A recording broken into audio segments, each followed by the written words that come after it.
Vamos falar da notícia da manhã aqui do Braga Neto, na mira da Polícia Federal numa investigação internacional sobre corrupção, quando ele foi aí interventor no Rio de Janeiro em 2018. Ele que foi o general que foi vice na chapa do Jair Bolsonaro na eleição de 2022.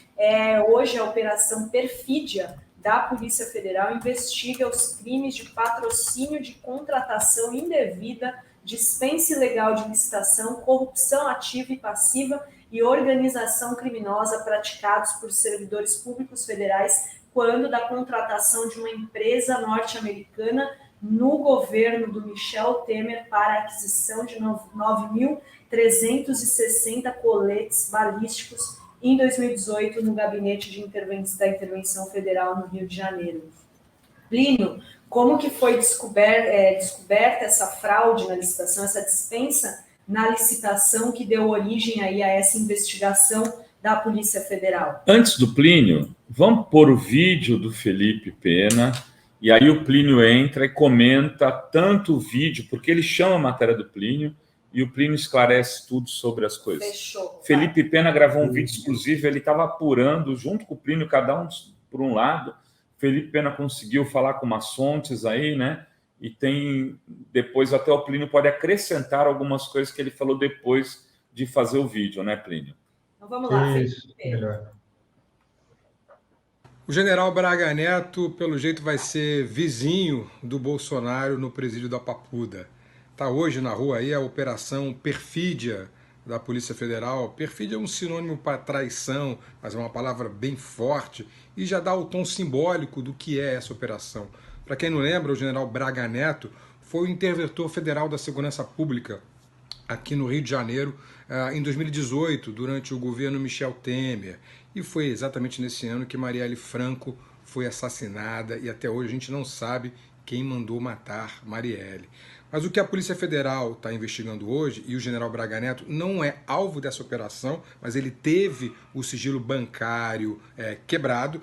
Outro general teve, sim, busca e apreensão na sua casa, 2 coronéis, diversas outras pessoas que participaram do Gabinete de Intervenção Federal, o GIF, em 2018, tiveram mandatos de busca e apreensão na sua casa, são suspeitos de desviar quase 5 milhões de reais na compra de 8.500 coletes à prova de balas. Agora reparem, nessa situação específica, o próprio general Braga Neto pediu ao Tribunal de Contas da União para dispensar a licitação.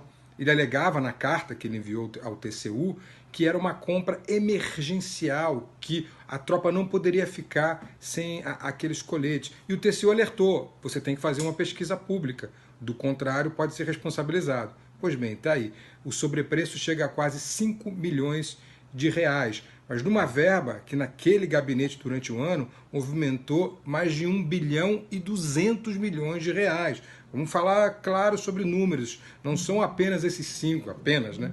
Esses 5 milhões de sobrepreço que foram para o bolso de alguém, e pode ser que tenha sido para o bolso dessa galera que está sendo investigada, inclusive o próprio general Braga Neto. Agora, um dado curioso nessa operação da Polícia Federal, ela só acontece porque se chegaram ao nome desses militares graças a uma investigação americana no Haiti. Sim, os americanos estão investigando o assassinato do presidente haitiano e descobriram que essa empresa que vendeu os coletes tem ligações com militares brasileiros e informaram as autoridades brasileiras. Vejam a ironia toda dessa investigação. Quem quiser mais informações sobre isso, inclusive sobre a participação ou a não investigação desse Gabinete de Intervenção Federal sobre a morte de Marielle, tem uma matéria do Plínio Teodoro lá na revista Fórum que vale a pena dar uma olhada para entender como é que se dava esse gabinete liderado pelo Braga Neto. Mas o fato é que ele, Braga Neto, vai ser o próximo a ter a vida devassada, ser investigado e muito provavelmente responsabilizado pelos crimes que eventualmente tenha cometido. Tudo bem. Muito bem. Bom, você fez uma matéria aqui que está no ar agora, que é Braga Neto, ação da PF é a ponta do iceberg e escancara a bolsonarização do Exército, Plínio Teodoro. Fale aí sobre tanto a tua matéria, a notícia do dia e a análise do Felipe. Pois é, viu, Rovaidre? Eu estava trocando as informações com o Felipe aqui, e não é de hoje que eu estou atrás do Braga Neto, sabe? O Braga Neto, ele sumiu, desapareceu em meio a essa avalanche de denúncias do Bolsonaro, e me chamou a atenção muito quando surgiram as novas revelações do caso Marielle Franco, o silêncio do Braga Neto. O Braga Neto hoje ele é secretário de Relações Institucionais do PL, né? E o Braga Neto, que está no centro dessa investigação, ele conduziu, à época, um mês antes do assassinato da Marielle, ele foi colocado pelo Temer como comandante da intervenção militar lá no Rio de Janeiro. Ou seja, ele tinha plenos poderes sobre todas as polícias que atuavam no Rio de Janeiro. E ele passou muito pano, não falou nada durante toda a época da investigação da Marielle. Hoje saiu essa notícia. E é uma notícia extremamente interessante, porque mostra que não é uma ação isolada do Braga Neto. Não é só Braga Neto, não é só Augusto Heleno. Existe dentro do Exército, né, um grupo que é um grupo que foi bolsonarizado. Ou eu não sei ainda, né, se foi bolsonarizado esse grupo, ou se esse grupo já era um grupo golpista que buscava isso e viu no Bolsonaro uma oportunidade de ascender a presidência aí. O que é interessante nessa apuração aí que eu e o Felipe fizemos juntos, né, é que, como ele disse, essa ação da Polícia Federal foi provocada por uma investigação que está sendo conduzida aí pela Agência de Investigações de Segurança Interna nos Estados Unidos, a HSI, que essa agência, ela investiga, na verdade, o assassinato em 2000 e... Deixa eu pegar a data certinha aqui, que eu tenho essas informações. O presidente do... 2020. Justamente, do Moise, né? Que foi o presidente do Haiti. E nessa investigação tem alguns nuances muito interessantes aí que ligam, né? Essa empresa que está envolvida, que forneceu os coletes, chamada CTU Security LLC, ela teria atuado diretamente no assassinato do presidente haitiano, aí, que foi em julho de 2021. O New York Times fez uma matéria muito extensa, dizendo aí que, segundo informações da própria investigação, que o Moise, eu não sei exatamente como é que fala, é uma pronúncia francesa aí, acho que é Moise, né? Teria sido executado logo depois de ele prometer enviar aos Estados Unidos uma lista de pessoas ligadas a uma rede de narcotráfico internacional. Dias depois dessa revelação, inclusive depois do depoimento da viúva do Moise, né, a Martin, que ela fingiu, inclusive, estar morta durante a ação aí dos assassinos, ela falou que os pistoleiros procuraram ali na casa documentos, que seria justamente essa lista com os nomes ligados à rede de narcotráfico internacional, que seria entregue ao governo dos Estados Unidos. Quem estava por trás disso também, que chegou a ser preso nos Estados Unidos, é um médico haitiano que reside na Flórida. Lembrando que a Flórida é o grande paraíso da ultradireita latino-americana, né? Tanto venezuelana quanto brasileiro, todo mundo vai para a Flórida.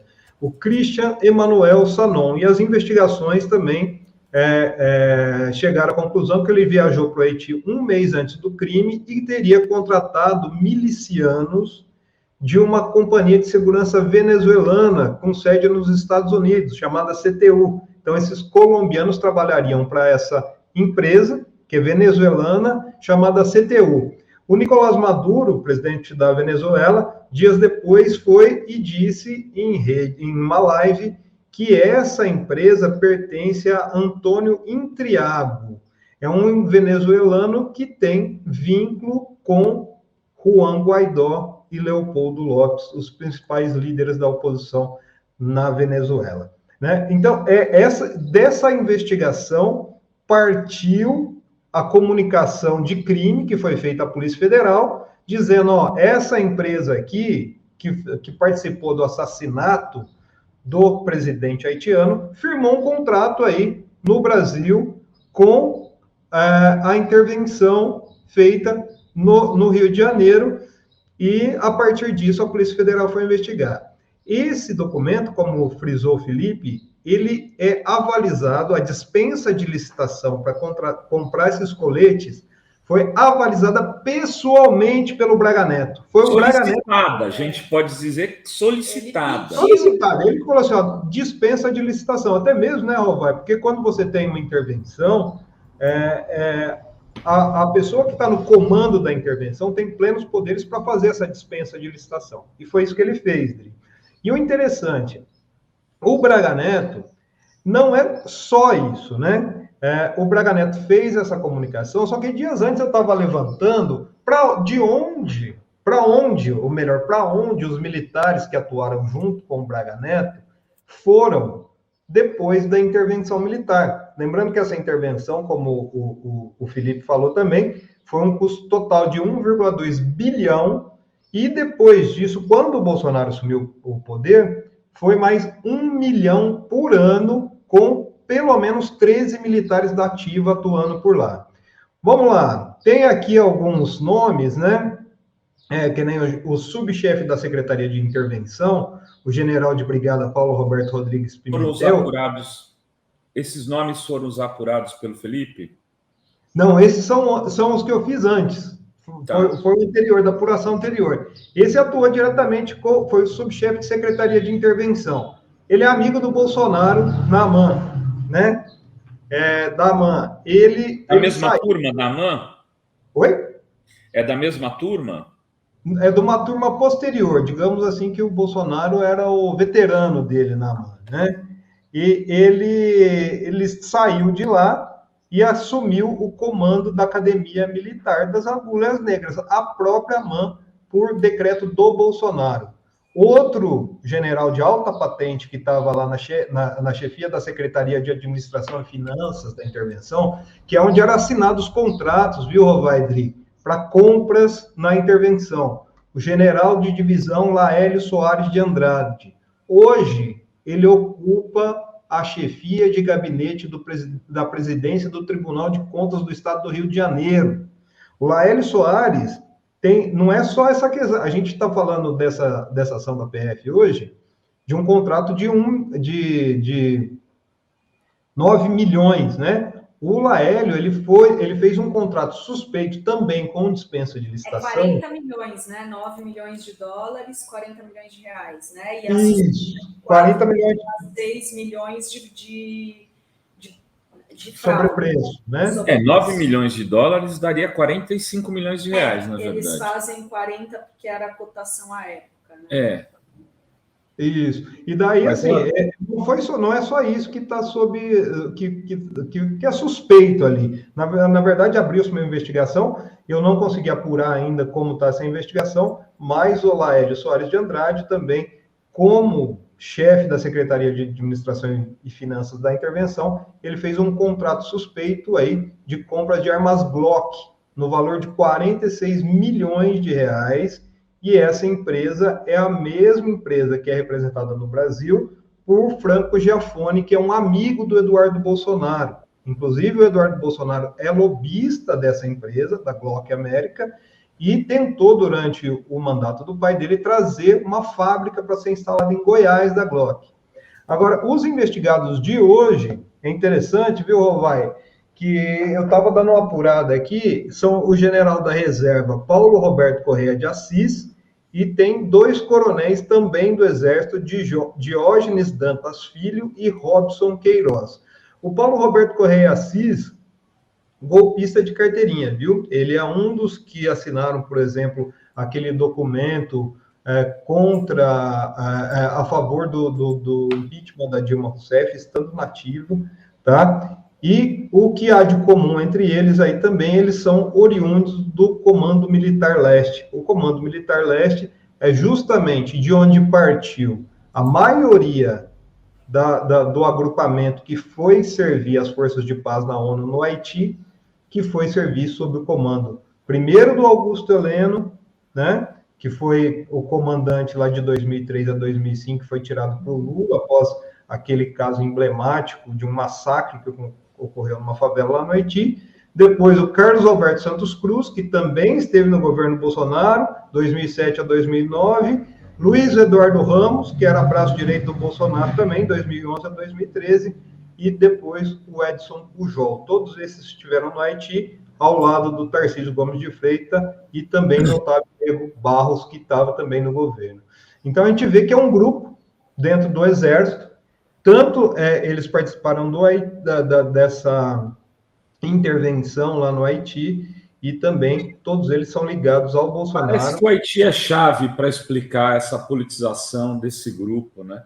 Por incrível que pareça, começou na gestão Lula, né? A intervenção no Haiti, e acabou que produziu, fortaleceu esse grupo de militares que se envolveu com política, deu um golpe de Estado no país em 2016, ganhou uma eleição roubada em 2018 e tentou dar um golpe e transformar o Brasil numa ditadura em 2022 e 2023, né? Tanto no processo eleitoral como depois do dia 8 de janeiro.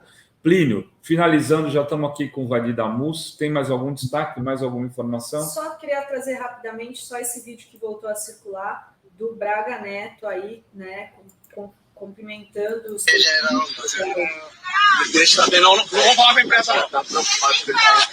Ontem? Não, e aí? Estou inventando história. O presidente está bem, está recebendo a gente, não tem problema nenhum. Tá? Vocês não percam a fé. Não, então bom. Lá na frente tem mandar um que eu posso falar para vocês agora. Estamos na frente comando do militar do Nordeste com o general Vinci. Tá na chuva, tá no chuva. Eu sei, vamos. Não sabe o que é. Tem que dar um tempo. Tá bom? Tá bom? Eu não posso conversar. Esse é o Braga Neto aí, né? Com os golpistas acampados. Ele que, né, foi falar para eles manterem a fé e que não podia revelar os planos, né, dando aí, né, indícios de que estariam tramando o golpe, né. Plínio. É isso aí, eu vou voltar lá para a redação, ainda tem um monte de informação para apurar, devo soltar mais uma nota hoje ainda, um artigo hoje ainda sobre quem são esses militares aí, viu, Robai Wildri, que estão alvos da investigação, mas tudo indica que esse grupo é o grupo que vem atuando aí não só no bolsonarismo, mas no chamado PMB, né, o Partido Militar Brasileiro, que já tinha todo um planejamento de tomada de poder, e são oriundos muitos das viúvas aí da ditadura, né? Vai ser muito interessante até o Vadir chegar aí depois, porque a gente precisa ficar atento, que é um grupo, e eu acredito que assim, é um grupo grande, mas não é tão grande, impossível de ser identificado dentro do Exército, principalmente, que é onde está o principal foco ali, o principal polo do golpismo, né, nas Forças Armadas, viu? Plínio, obrigado. Obrigada, muito Plínio. Obrigado, aí valeu. Força aí, vamos matar pau, vamos jogar na manchete, vamos alinhar todas as matérias subjacentes aí a essa manchete. Vamos fazer a melhor cobertura do jornalismo brasileiro, porque aqui é fórum, mano. Valeu!